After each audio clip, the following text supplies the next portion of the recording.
കഥകളി അമ്പലം എവിടെയെന്ന് അറിയത്തില്ല. അമ്പലത്തിൽ നിന്ന് കഥകളിയുടെ കൊട്ടും പാട്ടും ഒക്കെ മനോഹരമായ പാട്ട് കേൾക്കുന്നു അല്ലേ? ജിതാഹരി ജയ മാധവ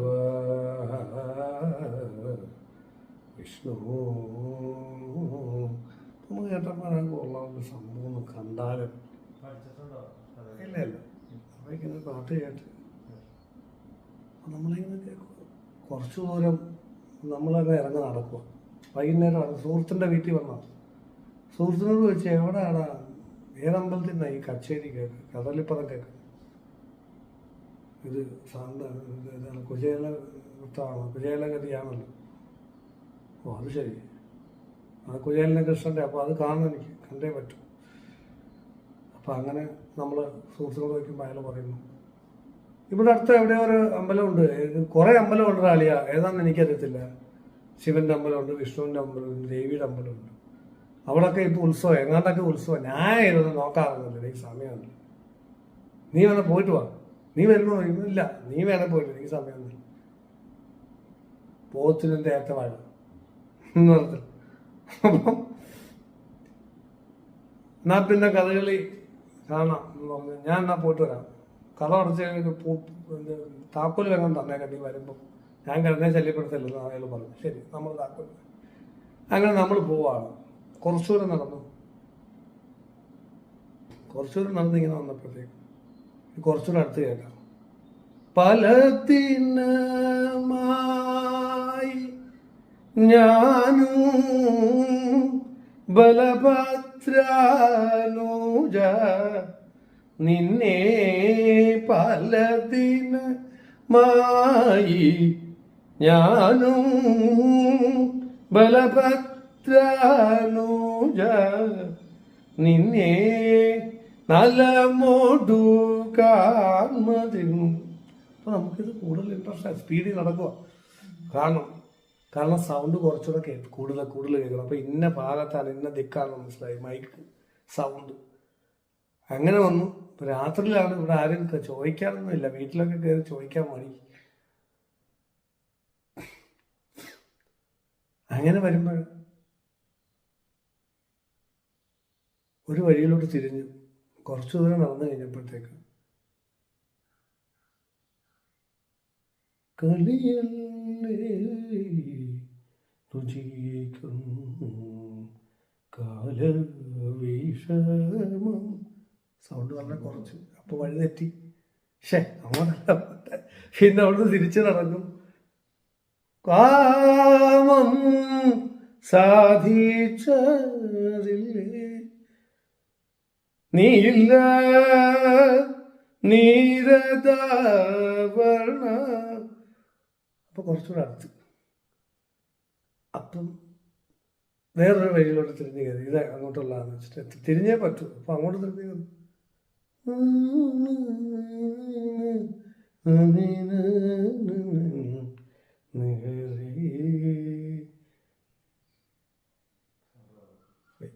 അപ്പൊ പിന്നെയും എഴുതിട്ട് പിന്നെയും ചോദിച്ചു, ഇത് കിട്ടുന്നില്ല. അങ്ങനെ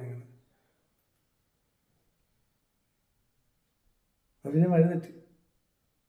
അപ്പൊ പിന്നെ വീണ്ടും വരും.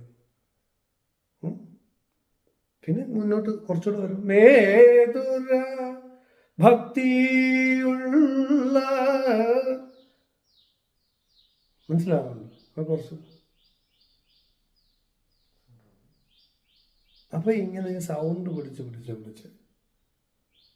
ചെന്നപ്പോഴത്തേക്കും ചെണ്ട കൊട്ടും കഥകളി നടക്കുന്നത് കിട്ടി. സന്തോഷമായി. പിന്നെ അവിടെ ഇരുന്ന് നമ്മള് സ്വയം മറന്നു പോകുന്നു. നമ്മളവിടെ ഇരുന്ന് കഥകളി മുഴുവൻ ആസ്വദിക്കും അല്ലേ. എന്നിട്ട് അപ്പം അവിടെ ചെന്നപ്പോൾ സൗണ്ട് മാത്രമല്ല, നല്ല വേഷവും ആട്ടവും ഡാൻസ് നൃത്തവും അതെല്ലാം, കഥകളിയുടെ എല്ലാം നമുക്ക് ആസ്വദിക്കാൻ സാധിക്കുന്നവിടെ. ചെണ്ടയും ഇതെല്ലാം വിഷ്വലും കൂടെ ഒക്കെ നമുക്ക് കാണാൻ പറ്റി. എങ്ങനെ നമ്മൾ അവിടെ വരെ വന്നത്?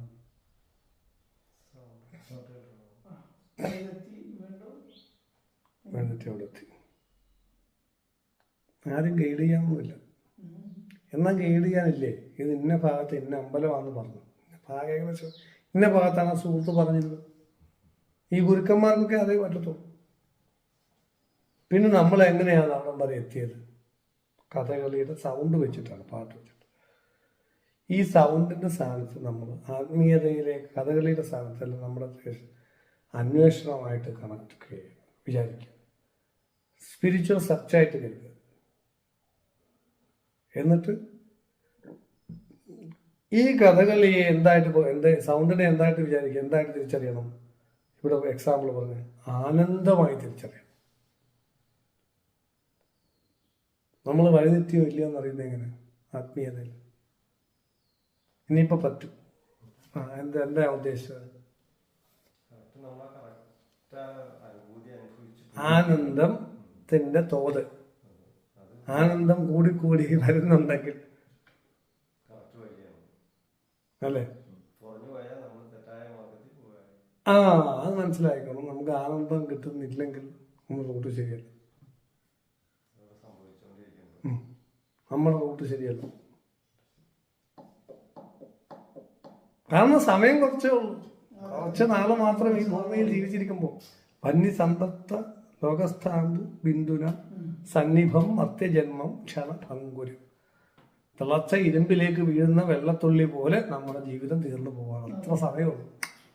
ഷോർട്ട് സ്പാൻ ഓഫ് പീരീഡിനുള്ളിൽ നമ്മൾ സത്യത്തെ അറിയാൻ വേണ്ടി ശ്രമിക്കണം.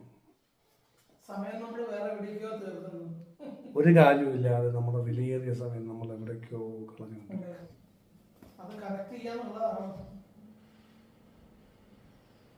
നമുക്ക് നമ്മളുടെ ആനന്ദത്തിൻ്റെ അളവ് കൊണ്ടാണ് ആത്മീയത മനസ്സിലാക്കുന്നത്. ഞാനിപ്പോൾ ശരിയല്ല എന്ന് നിൽക്കുന്നു. ഈശ്വരൻ ആനന്ദമാണ്, ആനന്ദം സത്യമാണ്. സത്യത്തിൽ നിന്നേ ആനന്ദം ഉണ്ടാവും. സത്യം ജ്ഞാനമാനന്ദം.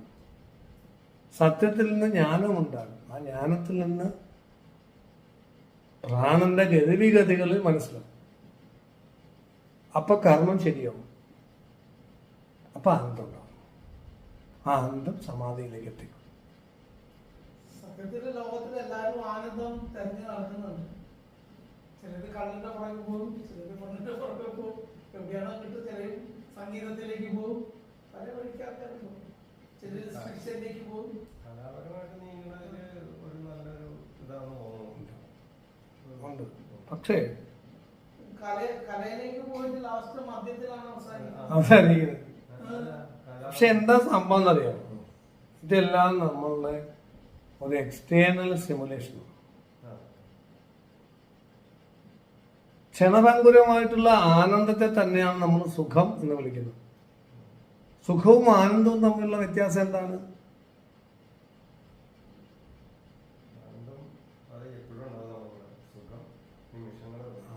ആനന്ദം ഒരു റീസൺ കൊണ്ടുണ്ടാവുന്നു, പുറത്തുള്ള സ്റ്റിമുലേഷനിൽ നിന്നുണ്ടാവുന്നു.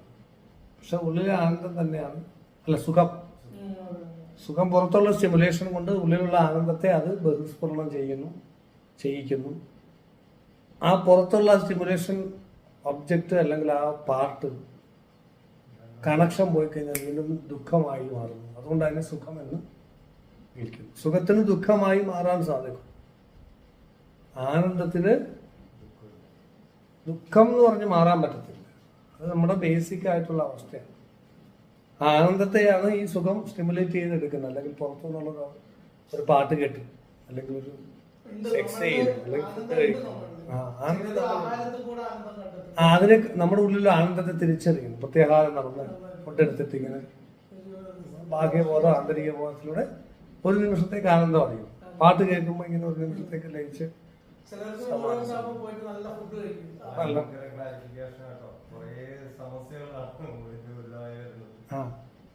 അപ്പൊ ശരിക്കും അവിടെ ഈ യോഗയുടെ അഷ്ടാംഗ യോഗയുടെ 8 അംഗങ്ങളോട് നടക്കുന്നുണ്ട്.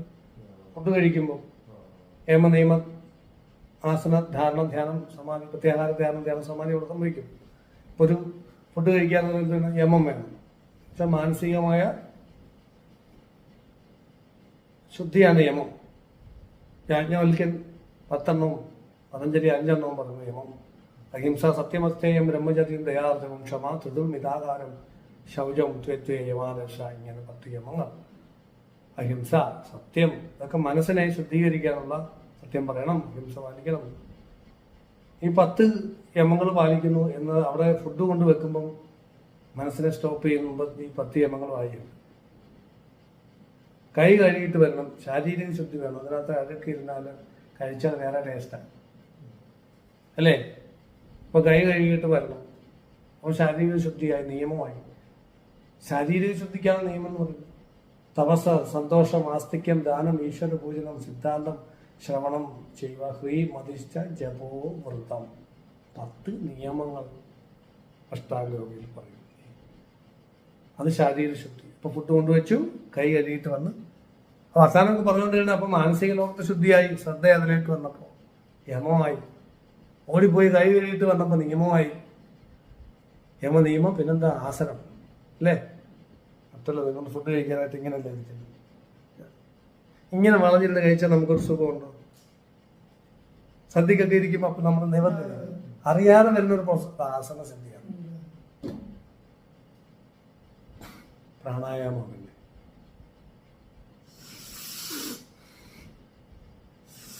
മണപ്പിച്ചു മൂക്ക് പൊത്തിക്കൊണ്ട് കഴിച്ചാൽ വല്ല സ്വാദുണ്ട്? ശ്രദ്ധിച്ചിട്ടുണ്ടോ? പനി വരുമ്പോൾ നമുക്ക് കഴിച്ചാൽ സുഖമില്ലാത്തതല്ല, മൂക്ക് വർക്ക് ചെയ്യാത്തതല്ലേ? അപ്പോൾ ഗന്ധത്തിന് വളരെ റോളില്ലേ ഉണ്ടല്ലോ ഫുഡിന്. അപ്പം യമനിയമാസന, പ്രാണായാമം, പ്രത്യാഹാരം, ഫുഡിൻ്റെ ഒരു ശകലം എടുത്തിട്ട് നാക്കയിലോട്ട് ടച്ച് ചെയ്യും. അപ്പോൾ ബാഹ്യബോധം ഫുഡിലൂടെ ആന്തരിക ബോധമായിട്ട്, പഞ്ചതന്മാത്രകൾ പഞ്ചഭൂതങ്ങളുമായിട്ട്, അതിൻ്റെ പഞ്ചബോധത്തിൻ്റെ പഞ്ചതന്മാത്രകൾ പഞ്ചേന്ദ്രിയങ്ങളിലേക്ക് ബന്ധപ്പെടുക. അപ്പോഴാണ് പ്രത്യാഹാരം സംഭവിക്കുന്നത് അല്ലേ? എൻ്റെ 5 ഇന്ദ്രിയങ്ങൾ കാഴ്ച, കേൾവി, സ്പർശം, മണം, രുചി. അതിൽ രുചി എന്ന് പറയുന്ന ഇന്ദ്രിയം, അതിൽ ഒരു ഫുഡിൻ്റെ അതിൻ്റെ ജലം, ഗന്ധം, മനസ്സിലാവുന്നു? പഞ്ചഭൂതങ്ങളിൽ ജലം, ഗന്ധം, ജലം, ഭൂമിതത്വം, ജലതത്വം, ഇതൊക്കെ ചേരുന്നതാണ്. അത് ആകാശതത്വം, ഇതെല്ലാം കൂടെ ചേർന്ന്, അല്ലെങ്കിൽ ഭൂമിതത്വം, ജലതത്വം ചേർന്ന ഫുഡ് നമ്മൾ എടുത്തിട്ട് അങ്ങോട്ട് വെക്കുമ്പോൾ ആ ഇന്ദ്രിയം വഴി കണക്റ്റായി ബാഹ്യബോധം അതിലൂടെ ആന്തരിക ബോധമായിട്ട് ഒന്നാവാൻ വേണ്ടി അകത്തേക്ക് ചെല്ലും. അതാണ് യോഗ എന്ന് പറയുന്നത്. ആ യോഗം സംഭവിക്കുന്നു. ഒരു നിമിഷത്തേക്ക് പ്രത്യാഹാരത്തിലൂടെ ധാരണ സംഭവിച്ചു, ധ്യാനം സംഭവിച്ചു, സമാധി വന്നു. ഭയങ്കര ടേസ്റ്റ്. അല്ലെങ്കിൽ ചത്താൽ മതി, എന്തോ ടേസ്റ്റാണ്. 5 സ്റ്റാർ ഹോട്ടലിൽ ഇഷ്ടപ്പെട്ട ഫുഡ് പോയി, വെറൈറ്റി ഫുഡ് പോയി കഴിച്ചു. ഓ എന്തോ ടേസ്റ്റാണ്. ചത്താൽ മതി എന്ന് പറഞ്ഞു. ജന്മമരണ ചക്രങ്ങളിൽ താല്പര്യമില്ലാതെ. കാരണം ഒരു നിമിഷം, ഒരു ക്ഷണം കൊണ്ട് ഞാൻ ആനന്ദത്തിൻ്റെ പരകോടിയിലെത്തി. ഞാൻ ആനന്ദസാഗരമാണ് എൻ്റെ ഉള്ളിൽ നിന്ന് ഞാൻ കണ്ടെത്തി. ഈ ജന്മമരണ ചക്രത്തിലൊരു കാര്യമില്ല. ഇത് ഈ ആനന്ദം 5 ഇന്ദ്രിയമുള്ള ശരീരത്തിലൂടെ പുറത്ത് അന്വേഷിക്കുന്ന ഞാൻ മണ്ടനല്ലേ അല്ലേ എന്നൊരു നിമിഷം തോന്നുകയാണ്. എന്നിട്ട് അറിയാതെ പറഞ്ഞു പോകാൻ നെഗറ്റീവായിട്ടുള്ള വേല ചത്താ മതി, എന്തൊരു ടേസ്റ്റാണ് അല്ലേ? എക്സ്ട്രീമായിട്ടുള്ള അവസ്ഥയിൽ അല്ലേ എന്ന് പറയത്തില്ല, പൊളിയ. പണ്ടൊക്കെ പൊളിയാന്ന് പറഞ്ഞാൽ എന്താ? കൊള്ളത്തില്ലെന്നോ? ഇന്ന് പൊളിയാന്ന് പറഞ്ഞാൽ അല്ലേ അല്ലേ? അപ്പൊ നെഗറ്റീവ് അടി പൊളി എന്നൊക്കെ പറഞ്ഞാൽ അടി അങ്ങ് പൊളിഞ്ഞു പോയിന്ന് പണ്ടൊക്കെയാണ്. ഇന്നാണെങ്കിൽ ഉഗ്രനാന്ന. അപ്പൊ ഏറ്റവും ആനന്ദം തരുന്നതൊക്കെ ഏറ്റവും നെഗറ്റീവ് വാക്കുണ്ടാവുന്ന അങ്ങനെയല്ലേ? അടിപൊളി ഡാൻസാണ്, ഡാൻസിങ് കൊണ്ടാണ്, പൊളിയാണ്. അപ്പം എങ്ങനുണ്ട്? ചത്താ മതിയടിയ. അപ്പം അത്രയും ആനന്ദം ഉണ്ടാകുന്ന അവസ്ഥ അതിലേക്ക് ഇതെത്തും. അപ്പം അതാണ് ശരിക്കും. അങ്ങനെ ഫുഡ് കേൾക്കുമ്പോൾ, പാട്ട് കേൾക്കുമ്പോൾ, ശബ്ദസ്പർശ രൂപരസഗന്ധങ്ങളിലൂടെ പൂർണ്ണമായി അതിനെ അനുഭവിക്കുമ്പോൾ ഉണ്ടാകുന്ന ഉയർന്ന ആനന്ദാവസ്ഥ തന്നെയാണ്. അത് തുടർന്നുകൊണ്ടേയിരിക്കുന്ന അവസ്ഥയാണ് സമാധിയിലേക്ക് ഒരാളെ നയിക്കുന്നത്. ചെറിയ കുട്ടികളാണെങ്കിൽ അവരെപ്പോഴും സന്തോഷമായിരിക്കും, അവരെപ്പോഴും പ്രസന്റിലാണ്. വളർന്ന് വളർന്ന് നമ്മൾ അവരെ ഓരോന്ന് പഠിപ്പിച്ച് ലാസ്റ്റ് അവരെ ദുഃഖത്തിന്റെ ഇതിലേക്ക് എത്തിച്ചേരും, രാജ്യജോലി എത്തിച്ചേരും. ഇന്ന് കടയിൽ കുട്ടി നമ്മൾ സാധനം വാങ്ങിക്കും എന്ത് ഹാപ്പി ആയിട്ടാണ് ഞാൻ ചിന്തിച്ചു പോയി. നമ്മളും അങ്ങനെ വേണം, നമ്മളും അങ്ങനെ അവര് ഭയങ്കര സന്തോഷം. എന്നിട്ട് നമുക്ക് കുട്ടികളെ കൊണ്ട് അസൂയ തോന്നും. ലാസ്റ്റ് അവർ ഓടിച്ചാടി കളിച്ചു വികൃതി കളിക്കല അവിടെ എങ്ങനെയെങ്കിലും അടിച്ചിട്ട് അവരെ കരയിപ്പിക്കുക. കാരണം നമുക്ക് കിട്ടാത്തതാണ് അവർ കേട്ടു, എന്തിനാളാ ഇങ്ങനെ അടങ്ങിയിരിക്കടാ അല്ലയോ. ഞാൻ ഇത്ര സ്ട്രെസ്സിൽ ഇരിക്കുമ്പോ അവൻ ഓടി കിടന്ന് കളിക്കുന്നോ, അടങ്ങിയാൽ വേണ്ടി ഇരിക്കുക, എന്നോടല്ലേ അടങ്ങിയിരിക്കാൻ പറഞ്ഞേ എന്ന് പറയും. സത്യത്തില് ആനന്ദമാണ് കുട്ടികളിലുള്ളത്. എല്ലാവരും അത് വലുതാവുന്നതനുസരിച്ച് അത് കുറഞ്ഞു എല്ലാം നമ്മൾ ഭയങ്കര കാൽക്കുലേറ്റഡ് ആണ്. അവിടെയാണ് പ്രശ്നം. അവർ കാൽക്കുലേറ്റഡ് അല്ല. നമ്മളെ പിന്നെ ആ കുട്ടീനെ നീ പഠിക്കണം എന്ന് തലയിൽ കയറ്റി ഒന്നുമല്ലാതെ. അപ്പം ഈ ആനന്ദം എന്ന് പറയുന്നത് നമ്മുടെ ബേസിക് സ്വഭാവമാണ്. അതിനൊരു റീസൺ വേണമെന്നില്ല ആനന്ദവാനായിരിക്കാൻ. നമ്മളെ സ്വകേന്ദ്രത്തിലേക്ക്, സ്വബോധ കേന്ദ്രത്തിലേക്ക് എത്തിച്ചേർന്നാൽ മാത്രം മതി നമ്മൾ ആനന്ദവാനാണ്. അതിന് ഒരു എക്സ്റ്റേണലായിട്ട് ഒന്നിൻ്റെ ആവശ്യമില്ല എന്ന് തിരിച്ചറിയുന്നിടത്താണ് ആത്മീയത ആരംഭിക്കുന്നത്. എക്സ്റ്റേണലായിട്ടുള്ള ഒരു സംഭവത്തിൻ്റെയും സപ്പോർട്ടില്ലാതെ എനിക്ക് എൻ്റെ ഉള്ളിലേക്ക് നോക്കുക.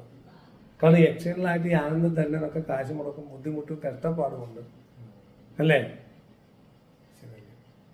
അപ്പം എനിക്ക് ഇഷ്ടമുള്ള ഫുഡ് വാങ്ങിച്ച് തിന്നെങ്കിൽ കാശുണ്ടാക്കണ്ടേ. സ്റ്റാർ ഹോട്ടലിൽ കയറി ഈ പറയുന്ന ഫുഡ് കഴിക്കണമെങ്കിൽ ആദ്യം ഞാൻ പൈസ ഉണ്ടാക്കണം. അതിന് ആൾക്കാരുടെ ആട്ടത്തുപ്പം കേൾക്കേണ്ടി വരും, പല ബുദ്ധിമുട്ടുകളുണ്ടാകും. അതൊക്കെ ചെയ്തിട്ടാണ് ഞാനിത് നേടുന്നത്. അപ്പോൾ സ്വാഭാവികമായിട്ടും അതിന് അത്ര വലിയ ഇതില്ല. എങ്കിലും നമ്മൾ ആനന്ദിക്കുന്നു. പക്ഷെ അത് ക്ഷണഭംഗുരമായിട്ട് മാറും. ഇതൊന്നും ആവശ്യമില്ല. അവനവൻ്റെ ഉള്ളിലേക്ക് ധ്യാനത്തിലൂടെ എത്തിച്ചേർന്നാൽ ഇന്ദ്രിയങ്ങളിലൂടെ ധ്യാനിക്കണം. ഇന്ദ്രിയങ്ങളിലൂടെ മാത്രം ധ്യാനിക്കുമ്പോഴേ കറക്റ്റ് റൂട്ടിൽ വരാൻ പറ്റും. കണ്ണടച്ചിട്ട് നമ്മൾ ഇതൊക്കെ വിട്ടിട്ട് സമാധിയിലേക്ക് എളുപ്പം എത്തിച്ചേരാൻ വേണ്ടി പോയി കഴിഞ്ഞാൽ വഴിതെറ്റി പോയിട്ട് നമുക്ക് കിട്ടുന്ന സമാധി ആർട്ടിഫിഷ്യൽ സമാധിയായിരിക്കും അല്ലെ. പല പ്രോഡക്റ്റുകളിലെ മാരുതി ജെന്യുവൻ പാർട്സ് പർച്ചേസ് ചെയ്യുമോ എന്നൊക്കെ പറഞ്ഞത് എന്താ, ഡ്യൂപ്ലിക്കേറ്റ് ഇട്ട് കഴിഞ്ഞാലും വണ്ടി ഓടും, 4 ദിവസം കഴിയുമ്പോൾ അവിടെ ഇടിച്ച് നിൽക്കും, വഴി കിടക്കും എന്ന് പറയും. എന്ന് പറയുന്നത് ഒറിജിനൽ സമാധി അല്ലായിരിക്കും നമുക്ക് കിട്ടുന്നത്. ഒരു ഫേക്കായിട്ടുള്ള ഒരു സമാധി ഫേക്ക് ചെയ്യും. മനസ്സിലായി. എനിക്ക് അവിടെ ലൈറ്റ് കാണുന്നൊക്കെ പറയുമല്ലോ കണ്ണടച്ചിട്ട്. നമ്മളൊക്കെ വന്നിട്ട് ഞാൻ സ്പിരിച്വലി വളരെ ഉയർന്ന ആളാണ് എന്ന് പറഞ്ഞ് സംസാരിച്ചോളൂ.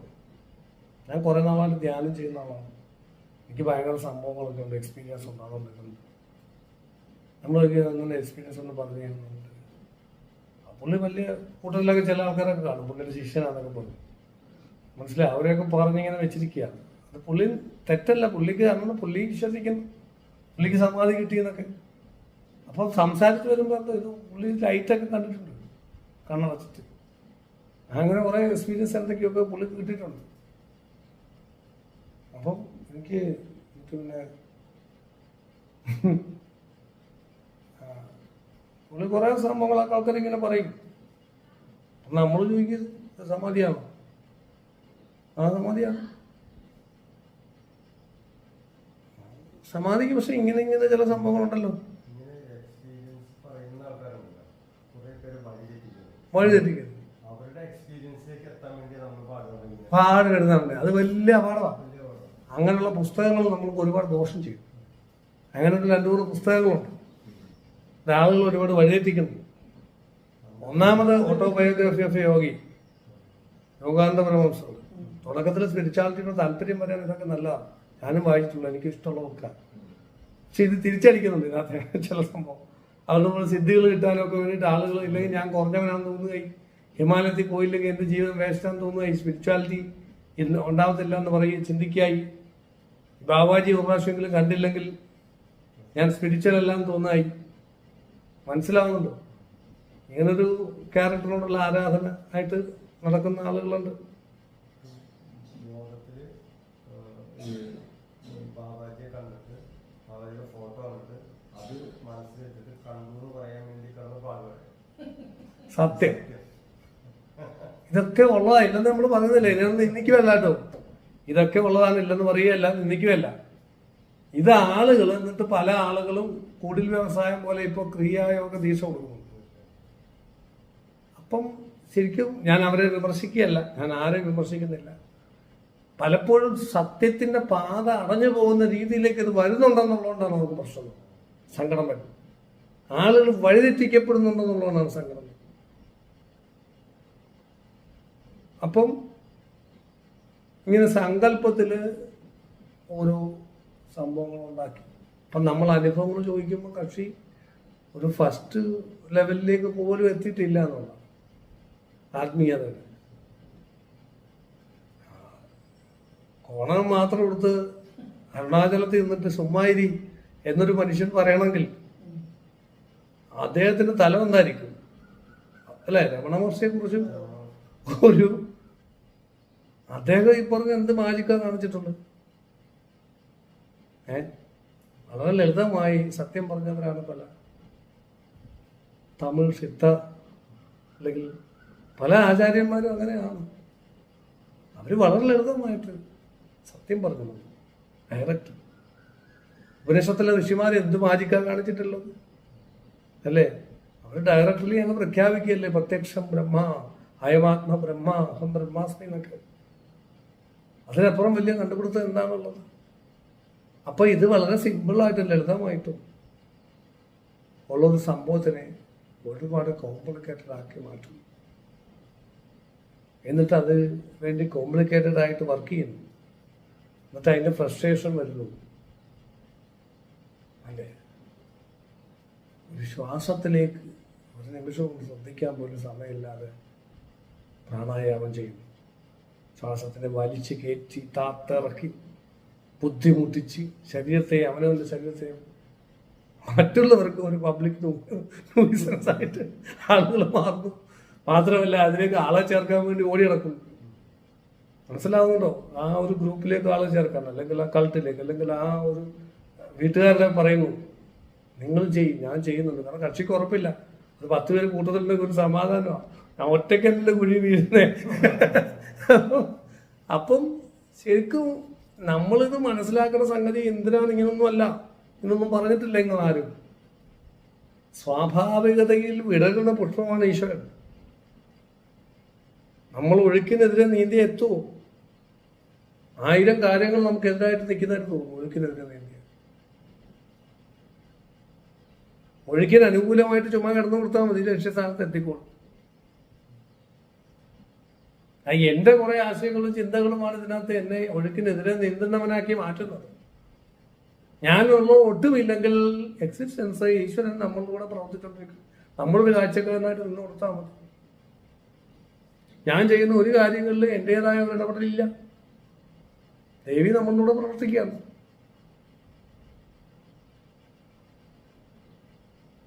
പലതും ചെയ്തും പറഞ്ഞും കഴിയുമ്പോഴാണോ ഇങ്ങനെ ആയിരുന്നില്ലേ എന്ന് മനസ്സിലാവും.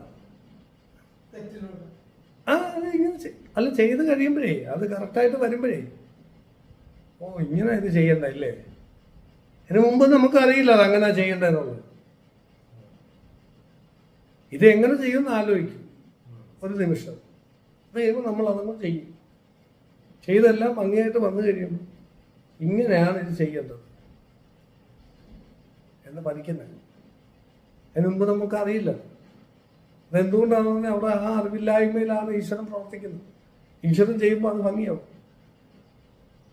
നേരെ മറിച്ച് നമ്മളിത് പ്ലാൻ ചെയ്ത് അത്ര ഫെയിലിയർ ആവും.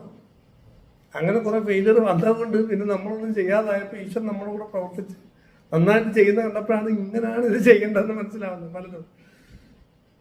എന്ന് പറയുന്ന ഒരു അവസ്ഥയിലേക്ക് കാര്യങ്ങൾ എത്തിച്ചേരും. അത് നമ്മുടെ കർമ്മമായാലും എല്ലാ കാര്യങ്ങളും. അപ്പൊ ശരിക്കും പറഞ്ഞാൽ നമ്മൾ, അതാണ് കർമ്മം കൊണ്ട് ആരാധിക്കാൻ പറയുന്നത് ഗീതയിൽ. കർമ്മം കൊണ്ട് ആരാധിക്കാൻ ഗീതയിൽ പറയുന്ന കാര്യം അതാണ്. നമ്മള് ബ്ലെൻഡായി മാറുകയാണല്ലോ പ്രപഞ്ചത്തോട്. നമ്മളങ്ങ് ചേർന്ന് അലിഞ്ഞു ചേരും. നമ്മുടെ വ്യക്തിത്വം ഒരാശയങ്ങളും ഇല്ല. നമ്മൾ സ്പിരിച്വൽ എന്നോ മെറ്റീരിയൽ എന്നോ അല്ലെങ്കിൽ നല്ലത് ചീത്ത അല്ലെങ്കിൽ അത് ശരി ഇത് തെറ്റ് അങ്ങനെയൊക്കെയുള്ള എല്ലാ ഡ്യുവലിറ്റീസും നമ്മുടെ ഉള്ളിൽ ഉണ്ടാകുന്ന ഈ വിഭജനമാണ് നമ്മുടെ ഉള്ളിലൊരു മൈൻഡിനെ സൃഷ്ടിക്കുന്നത്. മനസ്സിലാവുന്നു? ഒരാട് ഒരു കാര്യം ചെയ്യുമ്പോൾ ഒരു പട്ടി ഒരു കാര്യം ചെയ്യുമ്പോൾ ഇത്രമേം ചിന്തിച്ചിട്ടൊക്കെയാണോ ചെയ്യുന്നത്? പാപമാണോ പുണ്യമാണോ നല്ലതാണോ ചീത്തയാണോ തെറ്റാണോ ശരിയാണോ സൊസൈറ്റി നാട്ടുകാരെന്ത് വിചാരിക്കും? ഇങ്ങനെയുള്ള ഒരു കാര്യങ്ങളും അതിനില്ല. ഞാൻ ചെയ്യുന്നത് എൻ്റെ ലക്ഷ്യത്തിലേക്കാണോ പോകുന്നത്? ഞാൻ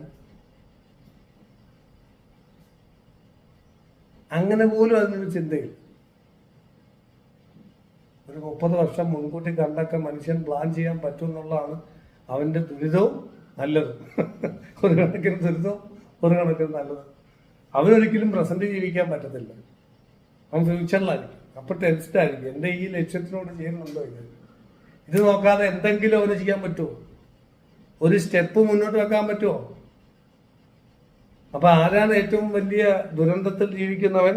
ഒരു ലക്ഷ്യമുള്ളവനാണ്, ഒരു സ്വപ്നമുള്ളവനാണ്. പക്ഷെ ഇതൊരു ബേസ് ലെവലിലുള്ള ഒരാളോട് നമുക്കിത് പറയാൻ പറ്റത്തില്ല. അയാളോട് പറയുന്നത് ഡ്രീം ഉണ്ടാവണം, സ്വപ്നം ഉണ്ടാവണം നിനക്ക് എന്ന് പറഞ്ഞേ പറ്റൂ. സക്സസ് ആവണമെങ്കിൽ സ്വപ്നം വേണം, ഇല്ലാതെ പറ്റില്ല. അത് യാതൊരു തർക്കമില്ല, നമ്മൾ പറയാറില്ല. അപ്പം അതവിടെ നിൽക്കട്ടെ. അതുകൊണ്ട് ഞാൻ അവിടെ ബ്രേക്ക് ഇടുക. ഞാനാണ് റിയൽ സത്യങ്ങൾ ഒരാളുകളോട് പർട്ടിക്കുലർ ലെവലിൽ കഴിയാതെ പറയാൻ പറ്റത്തില്ല. പറഞ്ഞാൽ അത് ഡേഞ്ചറാണ്. മനസ്സിലാവുന്നു? അപ്പം പൂർണ്ണമായി ഈശ്വരനായിട്ട് ലയിക്കുന്ന ആളുടെ കാര്യം പറഞ്ഞു വന്നപ്പോൾ ഞാൻ പറഞ്ഞുകൊണ്ട് പോയെന്നുള്ളതാണ്.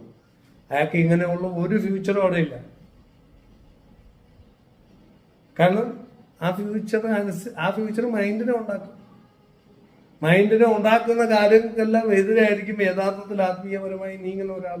അവൻ ആനന്ദവാനായിരിക്കും. അതുകൊണ്ടാണ് അവൻ ഏറ്റവും പ്രാധാന്യം കൊടുക്കുന്ന ആനന്ദത്തിനാണ്. ഫ്യൂച്ചറിൽ കിട്ടാൻ പോകുന്ന ഒന്നിനും ഈ ആനന്ദം തരാൻ പറ്റത്തില്ലെന്നറിയാം. ഇപ്പൊ ഞാൻ ആനന്ദവാനാണെങ്കിൽ എന്തിനാണ് ഞാൻ എന്തെങ്കിലും ചെയ്യേണ്ടത്? ഒരു മൂവ്മെന്റ് പോലും ആവശ്യമില്ലല്ലോ. ഇവിടുന്ന് എണീറ്റ് അവിടെ പോയി ഇരിക്കേണ്ട ആവശ്യമുണ്ടോ? അപ്പം ആനന്ദത്തിന് ഏറ്റവും പ്രാധാന്യം കൊടുക്കുന്ന ആളിന് അത് കിട്ടും. ബാക്കിയുള്ള അന്വേഷിക്കുന്ന ആവശ്യപ്പെടുന്നവർക്ക് അത് കിട്ടും. തനിക്ക് ആനന്ദമാണ് വേണ്ടതെന്ന് അറിയാതെയാണ് കാശുണ്ടാക്കാനും മറ്റേ അതിനും ഇതിനൊക്കെ നടക്കുന്നത്. ഇത് തെറ്റാന്നല്ല പറയുന്നത്. കാരണം അപ്പം അയാൾക്ക് ആനന്ദം കിട്ടിയിട്ടുണ്ട്. കാറ് വാങ്ങിച്ച ദിവസം പ്രസന്റി വന്നു. അന്ന് പ്രസന്റി വന്നുകൊണ്ടാണെന്നുള്ള കക്ഷിക്ക് അറിയാൻ വയ്യ. കാറ് വാങ്ങിച്ചുകൊണ്ടാണെന്നാ വിചാരം. കാറ് വാങ്ങിച്ചപ്പോഴേ നിലവിലെ കാറ് ഫ്യൂച്ചറോ പാസ്റ്റോ അല്ലായിരുന്നാ. ഇന്ന് ഈ കാറ് കിട്ടിയപ്പോൾ അതിന്റെ താക്കോല് കൊണ്ട് കിട്ടിയപ്പോൾ പിന്നെ ആലോചിച്ചോണ്ടിരിക്കും. ഇല്ലല്ലോ, ചിന്തകൾ സ്റ്റോപ്പായില്ല. പ്രസന്റി വന്നില്ലേ, ഡോറ് തുറക്കുന്നു, ടച്ച് അറിയുന്നു, കുഷ്യൻ സ്മെല്ല്, നല്ല മുതിയ മണം, സെന്റ്, കാഴ്ച, കേൾവി, മ്യൂസിക്കൊക്കെ ഇട്ട് 5 സെൻസിൽ കൂടെ അടിപൊളി കാറ് ഗംഭീരമായി. ഇപ്പൊ 5 സെൻസിൽ ഇങ്ങനെ എൻജോയ് ചെയ്തോണ്ടിരിക്കുമ്പോൾ മൈൻഡിൽ ചിന്തയെന്ന് പറഞ്ഞ സാധനമേ ഇല്ല. മൈൻഡില്ല അവിടെ. മൈൻഡ് മരിച്ച്. ഫ്യൂച്ചറും ഇല്ല, പാസ്റ്റും ഇല്ല. അപ്പൊ കുണ്ടലിനി സുഷുമ്നെ കൂടെ സംസ്കാരത്തിൽ വരുന്നോണ്ടാണ് ഒരു നിമിഷത്തേക്ക് ഇത്രയും ആനന്ദം അതിൽ ഫീൽ ചെയ്യുന്നത്. ആരകത്തോട്ട് നോക്കുന്നു? ഇതുവല്ലോ ഈ മെക്കാനിസം വല്ലോ എൻ്റെ ശരീരത്തിൽ നടക്കുന്നു. പുറത്ത് കാറ് കിട്ടി അതുകൊണ്ട് ആനന്ദിക്കുന്നു. അപ്പൊ ഇതിലും വലിയ കാർ, ഇതിലും വലിയ പെണ്ണ് ഉണ്ടോ എന്നാണ് അടുത്ത അന്വേഷണം വരുന്നത്. കൂടുതൽ ആനന്ദം കിട്ടുമല്ലോ 2 ദിവസം കഴിഞ്ഞിട്ട്. അപ്പൊ അതുകൊണ്ട് ഈ അകത്തേക്ക് നോക്കുക എന്ന് പറയുന്നത് ചാടി നോക്കാൻ പറ്റത്തില്ല. ചാടി കയറി വാസന പുറത്തോട്ട് തിരിച്ചിരിക്കുക. നമുക്കെല്ലാം വാസനകളുണ്ട്. അതുകൊണ്ടാണ് വാസനാപരമായ കർമ്മം ചെയ്യാൻ പറയുന്നത്. വാസനാപരമായ കർമ്മം സന്തോഷത്തോടു കൂടി ആസ്വദിച്ച് ആനന്ദത്തോടു കൂടി ചെയ്യുമ്പോൾ അത് ധ്യാനമായി മാറും. നമ്മളിലൂടെ ഈശ്വരൻ ആഗ്രഹിക്കുന്ന, ചെയ്യണമെന്ന് നമ്മൾ ചെയ്ത ആളുകൾക്ക് കൊടുക്കണമെന്ന് ആഗ്രഹിക്കുന്ന കാര്യങ്ങൾ നമ്മളിലൂടെ നമ്മൾ ചെയ്തെങ്കിൽ മാത്രമല്ലേ നമ്മുടെ സൃഷ്ടിക്ക് ഒരു പൂർണ്ണത ഉണ്ടാവും. ഇല്ലേ ദൈവം ഉദ്ദേശിക്കുന്ന കാര്യം നടക്കുന്നില്ല. അപ്പൊ ദൈവം ഉദ്ദേശിച്ച കാര്യം നടക്കണമെങ്കിൽ നമ്മൾ ആ പൂർണ്ണമായി അത് ലയിച്ച ആ കാര്യങ്ങൾ ചെയ്യണം. അത് ധ്യാനമാക്കി മാറ്റണം. ഞാൻ ഭൂമിയിൽ ജനിച്ചേക്കുന്ന ഇത് ചെയ്യാൻ വേണ്ടിയിട്ടാണ് അങ്ങനെ പറയാം. അങ്ങനെ നമ്മുടെ കർമ്മത്തെ ധ്യാനമാക്കി മാറ്റിയാൽ ലൈഫ് ഫുൾഫിൽ ആവുന്ന ഫീല് കിട്ടും. ഞാൻ എൻ്റെ ലൈഫ് ഉപയോഗിച്ചുകൊണ്ടിരിക്കുന്ന ആളാണ്. കാരണം ഇത് ചെയ്യാനുള്ള എൻ്റെ നിയോഗം. അപ്പം ഇത് ചെയ്യുമ്പോഴൊക്കെ ബുദ്ധിമുട്ടുണ്ടെങ്കിൽ അതൊന്നും നമ്മളെ ബാധിക്കുന്നില്ല. മനസ്സിലാവും? ബുദ്ധിമുട്ടുണ്ടല്ലോ, ഇതൊന്നും ബാധിക്കുന്നില്ല. ഹാപ്പി ആയിട്ട് നമ്മൾ ചെയ്യുന്നത്, ക്ഷീണമില്ല. കാര്യം എന്താ? സ്വധർമ്മമാണ്, ആനന്ദം ഉണ്ടാവും. അപ്പം കർമ്മം കൊണ്ട് ആരാധിക്കുന്നതാണ് ഏറ്റവും എളുപ്പം. കർമ്മസിദ്ധി ഉണ്ടാവും, ധനം ഉണ്ടാവും, ഐശ്വര്യം ഉണ്ടാവും, എല്ലാ അർത്ഥത്തിലും അത് നമുക്ക് ഗുണം ചെയ്യും.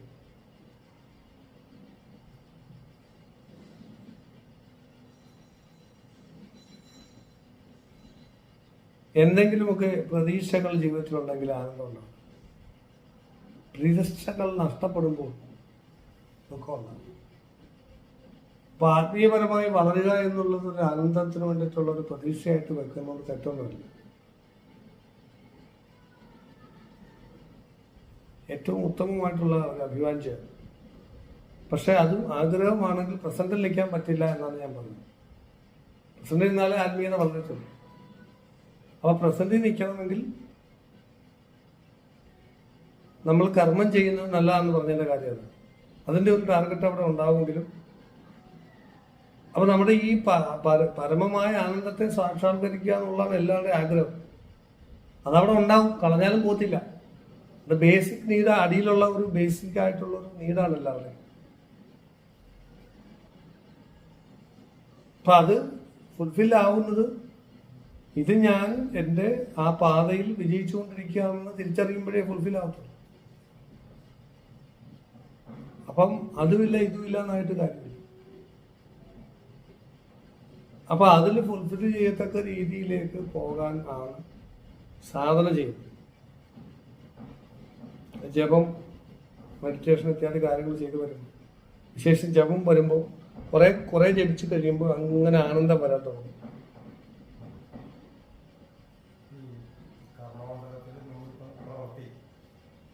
ചെറിയ ചെറിയ പരീക്ഷണങ്ങൾ ചെയ്യുന്നത്. പരീക്ഷണം ഫസ്റ്റിലെ വർക്കായിരുന്നു. അപ്പൊ എന്തെങ്കിലും ഒരു സാധനങ്ങൾ ചെയ്യേണ്ടത് അതിന്റെ പുറകെയായിരിക്കും പിന്നെ കുറച്ച് ആൾക്കാർ. മെഷീനിലായിരിക്കും, റിപ്പയറിംഗ് ആയിരിക്കും, അല്ലെങ്കിൽ അതിനകത്ത് പുതിയ മെത്തേഡ് അഡോപ്റ്റ് ചെയ്തിട്ടുള്ളതായിരിക്കും. ഒക്കെ നല്ലതാണ്. അപ്പൊ അങ്ങനെ അതിന്റെ പുറകെ ഇപ്പൊ ഒരു സാധനം ഇങ്ങനെ ഞാൻ ഇങ്ങനെ തലയിൽ കിടന്നു പോയിരിക്കണം. അതിനിടയ്ക്ക് ഞാൻ ഇങ്ങനെ ചെന്നിരിക്കുമ്പോൾ മെഡിറ്റേഷൻ ചെയ്യുമ്പോൾ വേറെ ഒന്നുമില്ല, എന്നെ ഡിസ്റ്റർബ് ചെയ്യുന്നത് വേറെ കാര്യങ്ങൾ ഇങ്ങനെ അതിന്റെ ചെയ്യുന്ന കുറെ കഴിഞ്ഞ് ഇതായിരിക്കും ഇങ്ങനെ പിന്നെ ഞാൻ അതിന്റെ പുറകെയാണ്. ഇത് എനിക്ക് മൈൻഡ് ക്ലിയർ ആക്കാൻ പറ്റുന്നത് അതേ ആലോചിച്ചാണ് നമ്മളൊരു 50% പ്രാധാന്യം എല്ലാത്തിനും കൊടുക്കും. 50% ബാക്കി കിട്ടണമെങ്കിൽ നമുക്ക് മറ്റു കാര്യങ്ങളൊക്കെ നടക്കത്തുള്ളൂ. ഈ 50-60 ആയി കഴിഞ്ഞാൽ ബാക്കിയുള്ള പല കാര്യങ്ങളും മുടങ്ങുമ്പോൾ അതിൻ്റെതായ പക്ഷി തിരിച്ചടികൾ നമ്മളെ ബാധിക്കും. ഒരു 50% പ്രാധാന്യം എല്ലാത്തിനും കൊടുക്കണം. ഇല്ലേ അതിന് ടെൻഷൻ ഉണ്ടാവും. പ്രാക്ടീസ് അല്ല.